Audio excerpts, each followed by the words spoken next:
Welcome to the Fatal Vision podcast.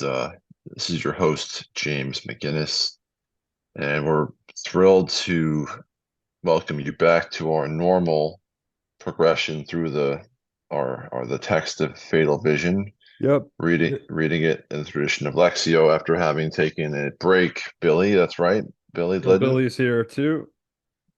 Wanted to just give you, Billy Liddon, the floor. Why don't you tell our listeners what we were up to in the interval? Well, last week, 2 weeks ago now, we had the great honor of welcoming Jim Blackburn to the podcast.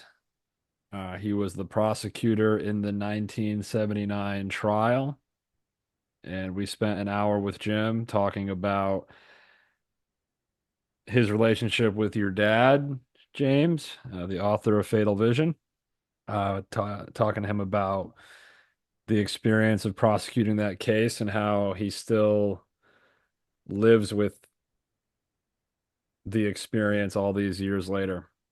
I thought It it was was a it great was a great conversation. discussion, great episode. It's really considered a bonus to our normal content and probably to what you're looking for. Yeah. But so it's going to be paywalled, heavily paywalled when we finally do get it up. But we're still working on that and how we can charge you the most money possible. Yeah. Um, In practice, what will oh, it's likely not actually, happen, yeah. well, Sorry, sorry. I just want I need needs to confirm me. When I said charge you, I meant not, we're not charging you for products and services. It's a gift. It's a complete gift of money to me and Billy. Yeah, With so there won't really be a paywall.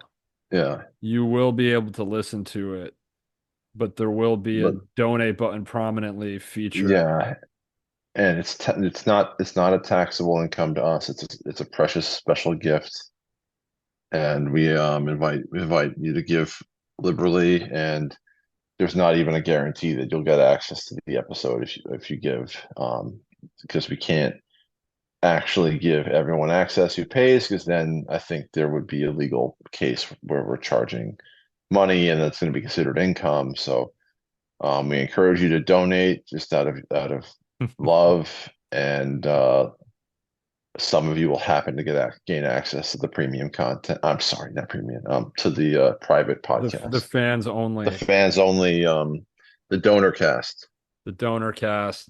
Yeah. So yep, with that housekeeping out of the way, I wanted to let you all know that I will actually be back on the road this Oh, thank God. weekend. Oh, Yeah, good. I've been sitting around for a while, and as you know, I find that contemptible. Yeah, Billy's a travel nut. So He's this just, weekend I'll be back in Williamstown, which listeners to this oh, podcast will remember is where the book was written. I'm going there in the morning. So, Oh the wow. two of yeah, it's like ships passing Ships. through the night. Yeah. Um, Wow. maybe I'll leave some sort of Easter egg for you to find on your journey into your old alma mater.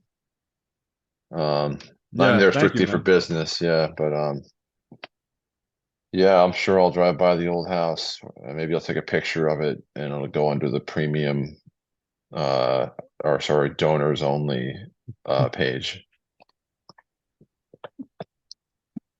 So that's good. That's some good housekeeping. I'm glad to hear you're going to be traveling, Billy. That's very important. The restorative nature of travel is one of the great traditions of the white male vision of life. We have to edit that part out, man. Well, we were just talking about a classmate of ours from grad school who recently published kind of a tone deaf, hilariously tone deaf piece about how much, like, man, why do I think traveling is so much fun? Like, I just don't know why, but I guess I'll just keep doing it till I figure it out, man.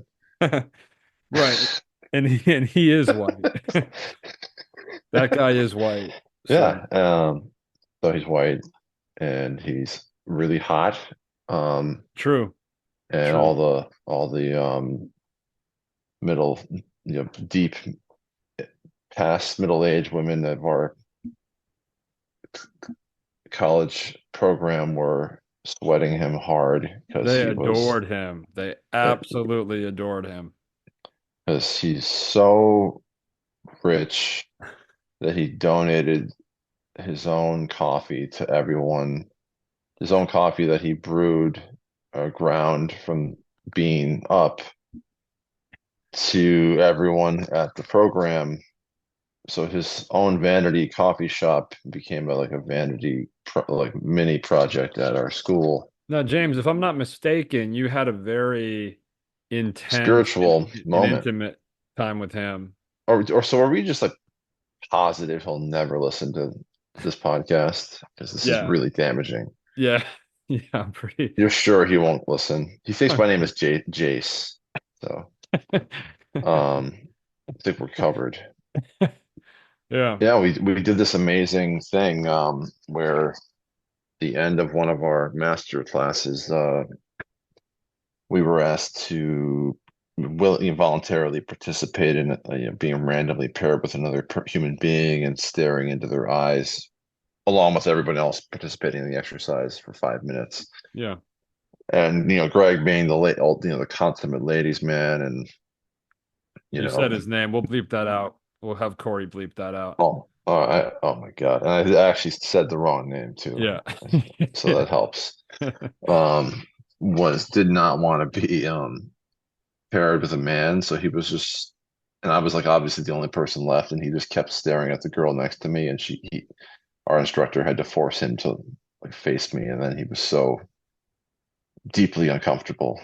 Mm. Um, and like during the initial stages of our eye staring, he just kept winking at me like, "Can you believe this, man? Unbelievable." But then he told all of us what he went through internally Hmm. when he was able to allow himself to let go, and he realized that I am just a super nice guy, Yeah. and that I'm not going to hurt him. I guess he was afraid I was going to try make a move on him or something. Yeah. Yeah. So anyway, he's the man, Yeah, and the woman that I did the exercise with had a vision of me as a baby. yeah, she went into a pure exalted mystical vision, sort of in the tradition of the Christian saints. Yeah. Um, and she was willing to share it with the audience there through tears. So Billy got like a basically a life review from a spirit guide given to her, and then my buddy just said I'm a super nice guy. And then he saw me like at the next residency, and he was like, "Jace, Jace, my staring buddy, Jace." It wasn't the next residency. It was later Well, that no, later, week yeah, at a that was reading. no at a reading. He called me that, and then we ran into each other at the dining commons at the next residency, and he called me Jace again. He continued to call you Jace. Yeah, Oh, he's never, as far to my knowledge, I don't think he thinks of me now, but I'm pretty sure he still, if he were to think of me, would call me Jace or just staring buddy Jace. yeah. So anyway, we've just slandered the poor man. He's a good guy. He's a great guy. He's a good guy. But the point is that Billy's going to get out there, travel, restore his spirits. Yeah. Yeah, maybe get a hike in while I'm there. Hike, celebrate your dad.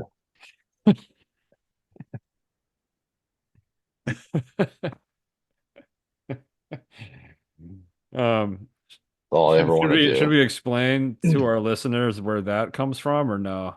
Oh, sure. The Dane I was Cook thinking tweet. about Dane Cook today. Yeah, in 2016, I guess, on Father's Day, Dane Cook, a comedian, tweeted, I guess I just thought more people were more sensitive or would have thought about what today would have been like for me.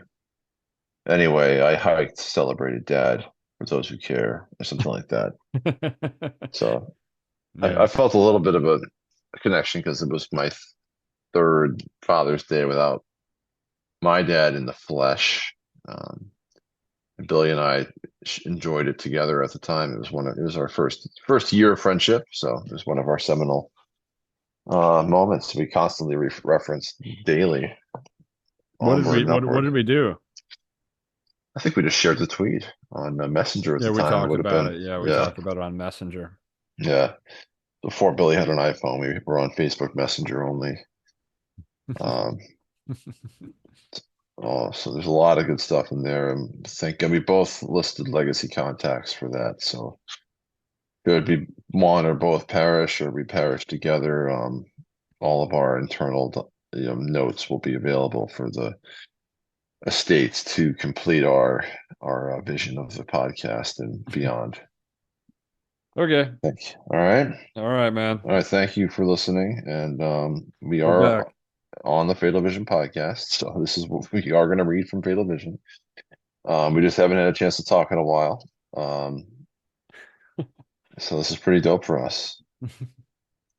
So we left off, it was the investigators were just starting to narrow their focus toward MacDonald, and the provost marshal had said, well, he was certainly a witness, and sort of dodged a press question about whether he's a suspect or not. Okay. Um, Now we're into another voice of Jeffrey yeah, so MacDonald. another, let's see Page how that lines up with, yeah, page 82 in 82, the 2012 version. 12. And I want to invite Billy to read. Okay. The voice of Jeffrey MacDonald. Interestingly enough, Colette and I do think that we know exactly when she got pregnant with Kimberly. It was sometime in late July or early August after sophomore year. I don't remember the exact date, but I remember the moment very clearly. We were at her Aunt Helen's, where Colette was staying for that summer. We had been spending every available moment, I mean, every waking moment together. I would stay there until 11 or 12 or 1 every night and then go home.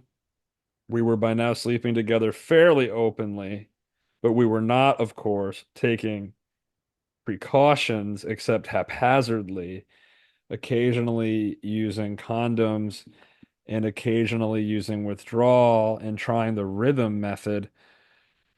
But our lovemaking had increased greatly through the trips up to Skidmore and her trips down to Princeton and our vacations together, and now the summertime, and our love was in full bloom, and there was no question about it.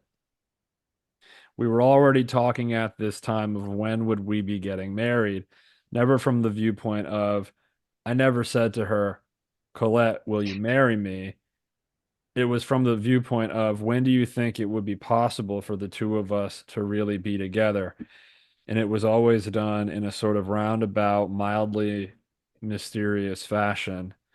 We never openly said to each other, we're going to be married for the rest of our lives, but we talked in this kind of code about right after college it would be permanent and won't isn't life fantastic now that we're together and seeing each other almost every day. But we were absolutely positive that Kimberly was conceived when we were making love one night about 11:30. Helen had gone to bed and we were sitting in the car at Helen's house and I was kissing Colette goodnight at the back door and we kept kissing each other and kissing each other and finally we moved over to the hammock, believe it or not, that was in the backyard and we were in the hammock fooling around. I mean, kissing each other basically. And then we started petting, and gradually more and more clothes came off. And by now, it was probably 12 or 12:30 at night, and we were in the hammock, and Colette was very gently saying, "No, you can't, we're not taking any precautions." And I was saying, we have to. I promise I'll pull out as usual. And we were extremely passionate, passionately making love. And we sort of exploded and we lay there in each other's arms and we did something which for us was not that common. Normally we made love once and occasionally, like especially on the honeymoon, I remember we made love many times in one day, but we did not have this like need between us to make love 2 or 3 times a day. We usually made love once or something like that. But I remember this specific night, we lay there, and 20 minutes later, we were making love again, and we stayed there until about 1:30 or 2 in the morning in the hammock, in each other's arms. And I remember neither of us felt any like guilt or negative feelings about this. Good place to pause. Place to pause. Yeah, I think we're mirroring not the previous chapter, but the last one that had Freddie, the one before that, where they're um talking about when they first learned of the pregnancy and they're arranging for the wedding. So we're kind of hearing it from Jeff's point of view now after hearing it from Freddie and Mildred.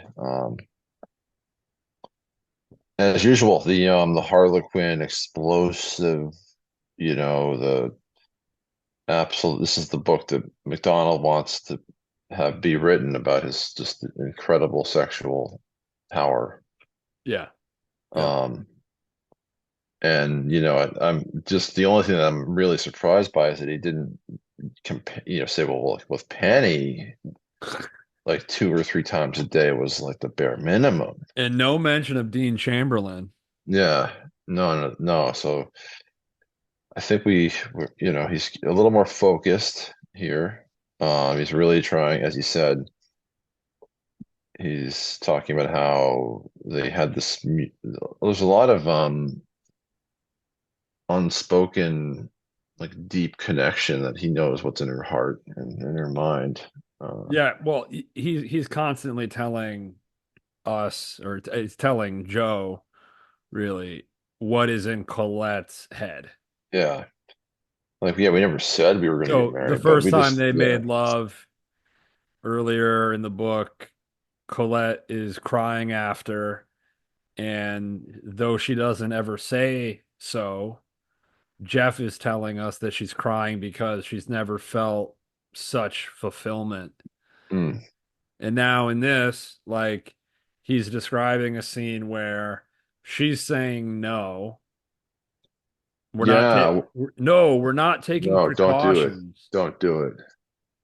And And then he said we have to. he concludes the episode by saying, and we lay there and we didn't feel any guilt at all.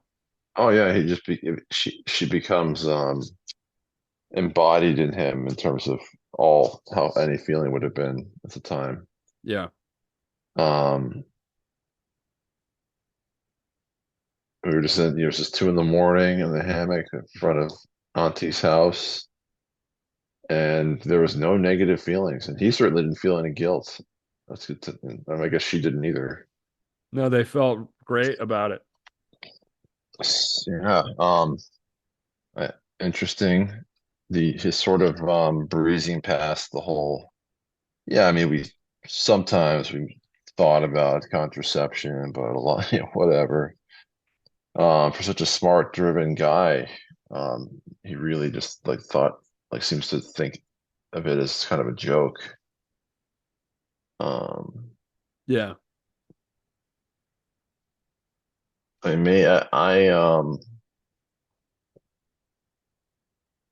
would assume that maybe he wasn't.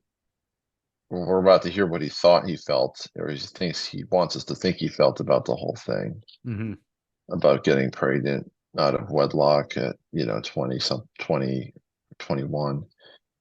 Yeah. Um, but maybe he did have lots of negative feelings, and maybe he was really mad at himself for thinking about trying the rhythm method occasionally, or And he was the one that was so like a master of sex, and she's totally new to it and has doesn't really have a fucking clue about how any of it works, according in his telling. So he's the one that should know what's working, what how to get pregnant or how not to. Mhm. So I would Mhm. think maybe there's a lot left out about how dumb he was and but he can't admit it. It's like, no, just we just didn't care. We were just so Yeah, passionate. yeah. You also see this old MacDonald move where any shred of vulnerability has to be cast out. Like, hey, I didn't ever say like, Colette, will you marry me? Oh yeah, I wasn't a bitch like that. Like I would Yeah. never just say like I just knew she would. Like there was like no question that she was gonna. Yeah. Yeah. The weight of future knowledge makes this scene so painful. You Yeah, know, no. Oh, like this is if he's correct that this is when Kimberly was conceived, this is the night where the ultimate fate is set in motion, yeah, the sure. the entrapment, and he tells us that it happened on a night when Colette was saying no. No, why are you doing this to me? Oh, ooh, boy. Okay, go ahead. All right. Um, we were totally in love at this point. We really were throwing ourselves at each other, and there was a feeling that both Colette and I had that it was such an explosion that it had to have been that night that she got pregnant. Colette always said that she could tell. Anyway, it wasn't 2 weeks later that. So it's very Anyway, scientific, yeah. yeah, I mean, did this even happen? yeah, yeah. We can't verify. We'll find out later. This one didn't happen either because the Skidmore one we know for a fact didn't happen.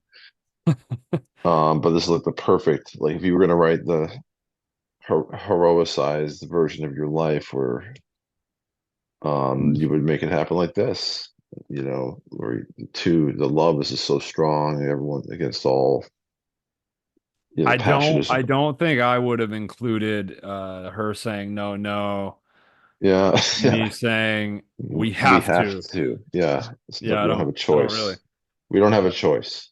Well, he does describe the sexual energy as being all-consuming, just a force of Yeah, nature. yeah. It is something that is exploding.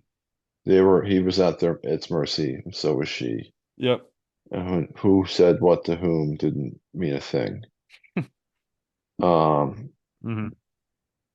anyway, it Okay, yeah. wasn't 2 weeks later that Colette came to me, kind of embarrassed and apologetic, and said she was 2 or 3 or 4 or 5 days late on her period, and that she was going to have to go see the doctor. I told her at first that this was nonsense, and with more hopes than fact, I told her she was just missing her period because she was scared. And we were scared. There's no question about it. We didn't know what it meant for her schooling, for my schooling, our life, and yet there was this element of sudden excitement between us. I'm not saying we were proud of what we did. We went to my mother and father first and told them with much fear and trepidation, and were vastly relieved when they seemed to handle it so gracefully and gently. There wasn't even like a burst of anger. There was some sadness and resignation, but actually, I remember being astutely surprised, acutely surprised. He's correcting himself there. Yeah, Yeah. Astute is the wrong word. and Joe's absolute merciless in leaving that in a stream of words. That my father and mother handling it so gently, talking to us that we had to make a decision, marriage number one, adoption number two, and abortion number three. Well, first of all, this is one of the great blessings of reading this out loud, word by word to each other, is just picking up on McDonald fixing his. grammar, um, real time. I just don't, I've never noticed that before. Um, Mm-hmm. and then he's doing it for like the audience of Joe. Um, Mm-hmm. we immediately, in our own minds, threw out adoption. We wrestled for a day or two with the thought of abortion, but we clearly were opposed to that. Colette and I were very much in love. Neither of us at the time really believed in abortion.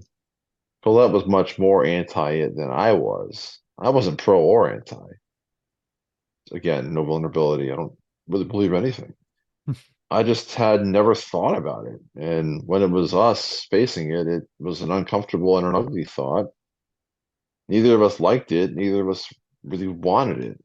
We struggled with it for several days, and we mutually came to the conclusion that we would not have an abortion, that we couldn't get an abortion, that we just couldn't face each other, and that we didn't want that, and we loved each other, and why shouldn't we just go ahead and get married? So that's a lot of anyways, their whole I don't there's no input from Colette in word here. Just we decided. Mm-hmm. So it's good stuff, good stuff. Um, but she was way more anti than he was. Freddie, on the other hand, and Mildred were very clear that the decision should be number one, abortion. Their explanation, which was very open, was that the pregnancy and marriage at this time would hurt my career. They were worried about my medical career and they stated it. But once we decided to get married, then Mildred made no bones about the fact that she wouldn't mind having a physician as a son-in-law. Good to remember that MacDonald is narrating this in maximum security prison after the Kassabs single-handedly put him there as civilian Mm-hmm. antagonists of his freedom. Yep. So it's maybe I'll just like make them out to be complete monsters, money grubbing jerks. Yeah. Who didn't want the grandchildren to Yeah, be no, I'm saying, well, first of all, like you're mad at me for killing them. Like, well, you would have aborted her yourself. right? I'm gonna Like, guess that that probably isn't true. no, I think that turned. I think if we could check what Freddie and Mildred said about when they showed up with, I think when that telling, they were just kind of like shell shocked, and then McDonald's mother shows up and just takes charge. Like, nope, we're like, and just sort of, and they're like, all right, let's do it. I Right. don't think they were like, oh my God, you have to get an abortion. This is out of control. Well, think Um, about your career. yeah, because we need you to be a doctor. What if this screws that up? All right. Um, Now, new section break. section break. Okay. You want me to go or you want to keep going? Yeah, well, you can take it over. Our wedding day was a little bit overcast. We were afraid that it wasn't going to be a nice day, but it ended up being nice. It was a little windy, but it was September in New York and it was beautiful.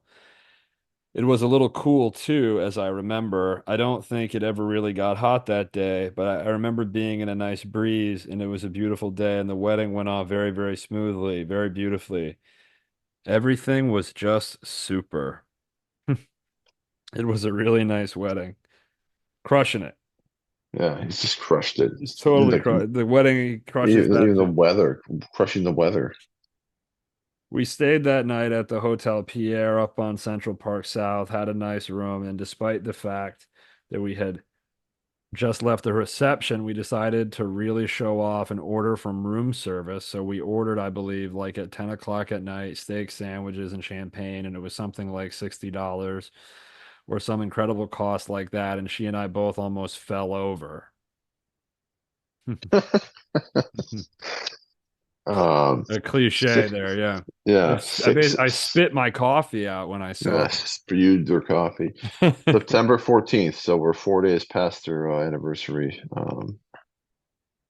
And I'm in New York. Sept September 14th, 1963, 61 years ago. It was a very exciting time. We had a very lovely night. It was a funny night because we were tentative, despite the fact that we'd been sleeping together for at least a year and she was already pregnant. It seems a little silly, but in fact, we really were. It really was like a honeymoon night. We were very tentative and I'd say gentle with each other. It was sort of the beginning of our real life together. A lot of love. Section The, break.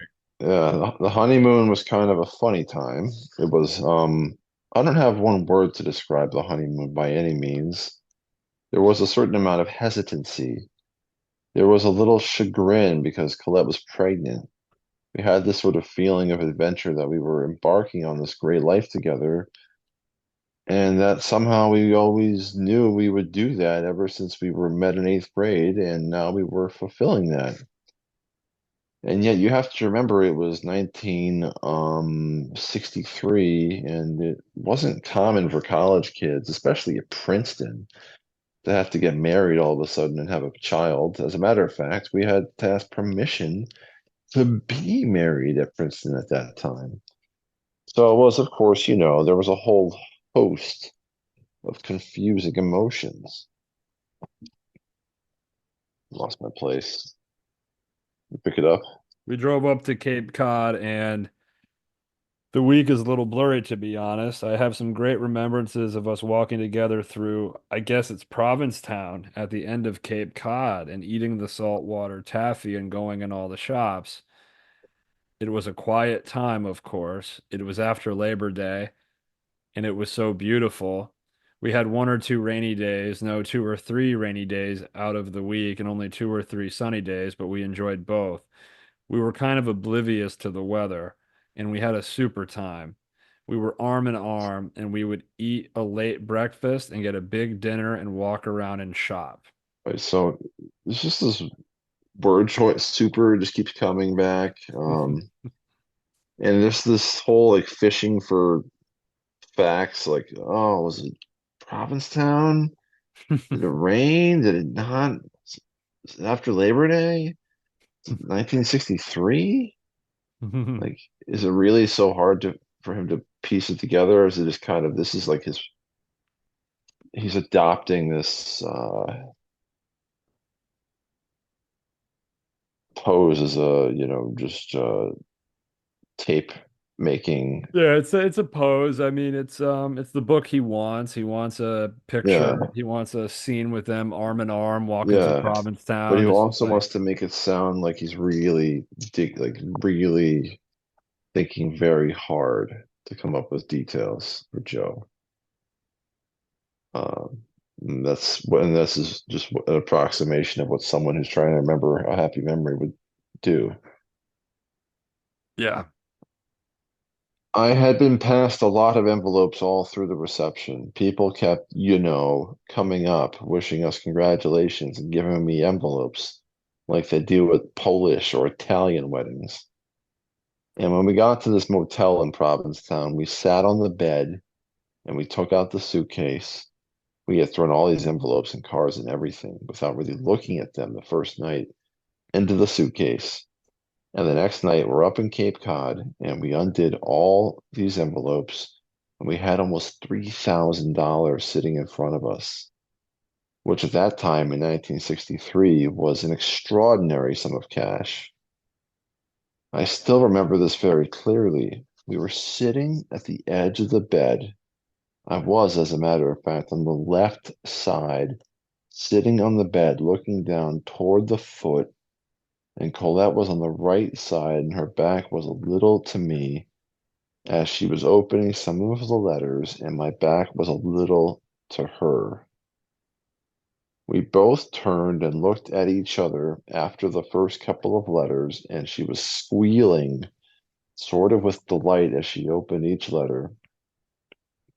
And I ended up letting her open the majority of them because it was so much fun to watch her. And they kept making this mound of money and cash and checks. And like I say, it ended up to right around $3,000, and we were just stunned. We just, it was sort of hilarious. We didn't sort of know what to do with that much money. So we put it all in a big wad and put some rubber bands around it and put it back in the suitcase. But I remember we had a super week. Super again. Yeah. Anyway, it was a super week. It was just so super. It was just crazy. It's so super, super. All right. You can take it to the end, Billy, if you care to. One And there's dinner a we little had. cookbook stuff coming up. All right, yeah, that we have to let our audience know that we're Yeah. releasing a Fatal Vision Little, podcast cookbook. yeah. So, one dinner we had was the best of the whole honeymoon. It was, I think, like about the second or third night, we found this Portuguese restaurant, which we went back to later in the week, which is always a mistake. You can't really recreate. We had the second dinner was nice also, but the first dinner was like magic. It was the first time we ordered a strange wine. I believe it was a Portuguese wine, and we had a Portuguese dish, and I don't remember what it was, but I remember everything was spicy, and we tried everything with entrees and soup and the salad, and then the main course, which was seafood. We both picked seafood, but they were done Portuguese style, and they were very zesty, spicy hot. We had the absolute most delightful evening. It's one of the best evenings I think we ever had. We laughed and giggled the whole time and had the bottle of champagne at least. And then we went back to the motel and had a super night. I think we realized then it was about the third day of the honeymoon, although we really had no bad feelings, bad premonitions. We had hesitancy. And at that point, about the second or third day of the honeymoon, we felt that sort of we could conquer the world, that the union was so fine and so much fun and held so much promise and fulfillment for both of us. Wow. End of chapter, but not the end of the book. Um, well, so that's going to be pretty brutal, to try to come up with a recipe based on his description of zesty, spicy zest seafood. But ChatGPT can help. yeah, we'll just have ChatGPT and basically do the whole cookbook for us.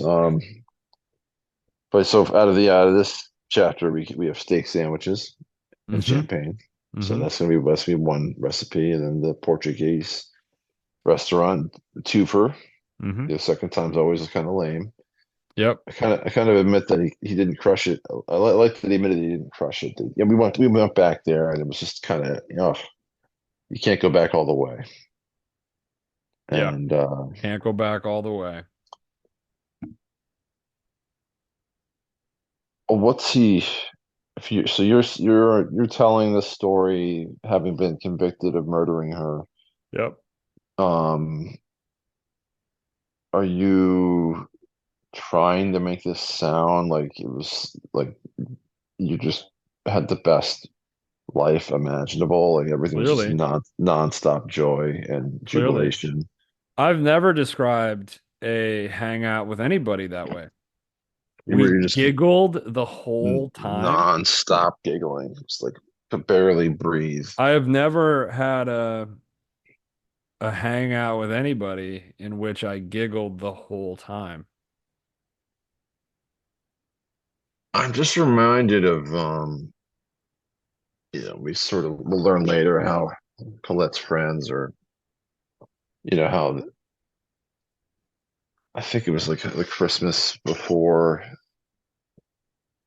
um, how he just like bullied her into inviting the neighbors the neighbors over for on Christmas Day, like while she's in the middle of cooking like a huge roast, like forcing her to like host them too. And it's just like this, he needs every night to be like just crushed. Like we're like the best hosts, we're having mad like dope guests and really amazing food, so he'll be able to just give himself tens. And Yeah. He'll never say Colette. And it seems like Colette didn't really have much to say throughout this entire chapter, other than no and just giggling at money, Squealing.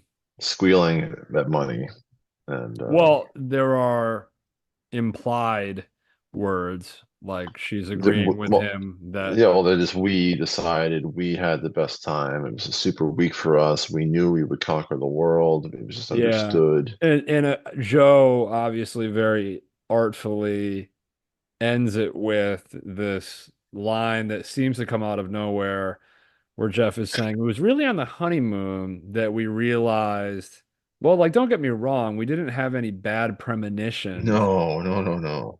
but there was some hesitancy. But on the honeymoon with the giggling, we realized that we were the best couple Like ever. we could do anything we wanted. The whole world was at our mercy. Yeah. Yeah. Um, and we're going to hear some amazing stories about what their first couple of years are like coming up.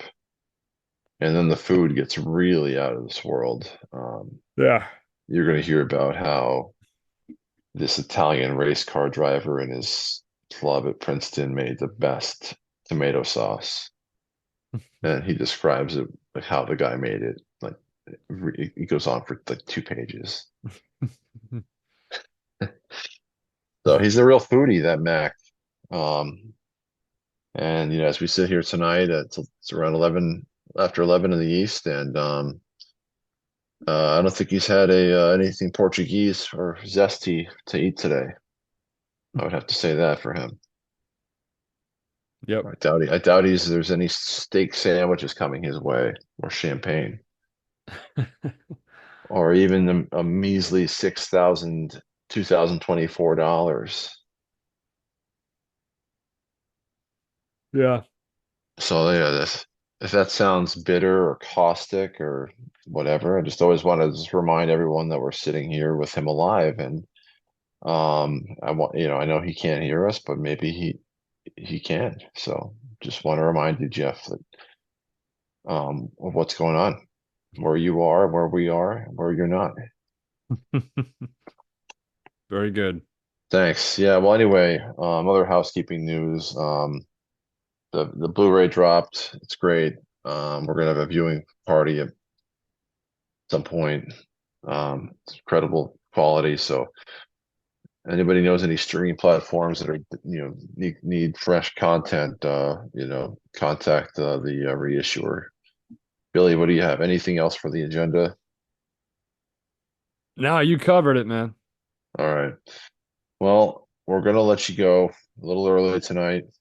But we're right back onto our normal breakneck pace of once a week, sitting down, and we need to let you know what's coming. Chapter 6 of part 1, another relatively brief chapter, but back to the main thrust of the narrative. All right. Thank you for being with Thank us. you. God bless. God bless.